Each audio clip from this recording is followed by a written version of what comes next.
Well, White Island, also known as Wakari, is in the Bay of Plenty off New Zealand's east coast and is the country's most active cone volcano.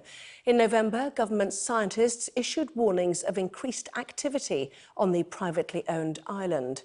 On December the 3rd, scientists raised the alert from 1 to 2 and warned the volcano may be entering a period where eruptive activity is more likely than normal, adding that the current level of activity does not pose a direct hazard to visitors.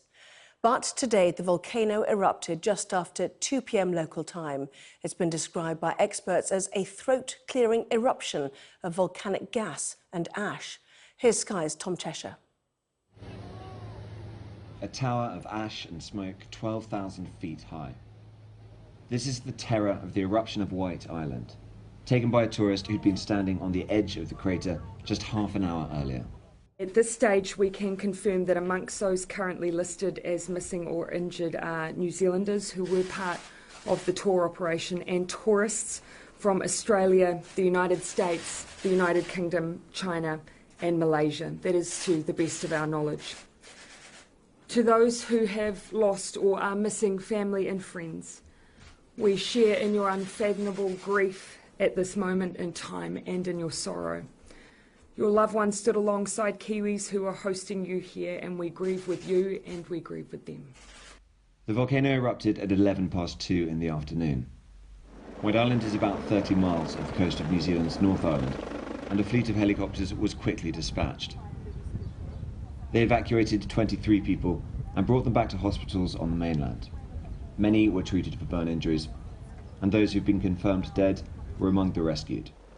But others did not make it off the island. Emergency workers could not search the volcano itself because of the unsafe conditions. But aerial reconnaissance has confirmed the worst. The pilot that went out there and spent about 45 minutes has provided a pretty good indication that we do not believe anybody else has survived that explosion. We also had the Eagle helicopter up there as well for a considerable period of time, and we could detect no signs of life. We understand dozens of tourists were on a trip to the island from the Ovation of the Seas cruise ship, despite warnings of an increase in volcanic activity issued in November and December.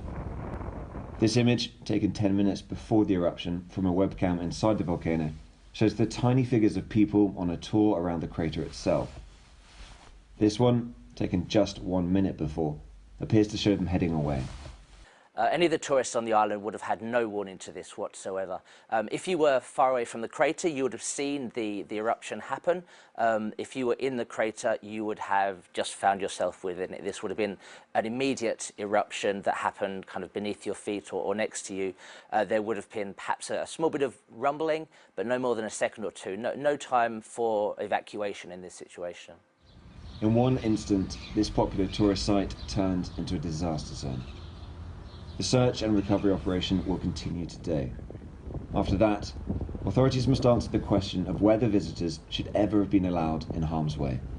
Tom Cheshire, Sky News.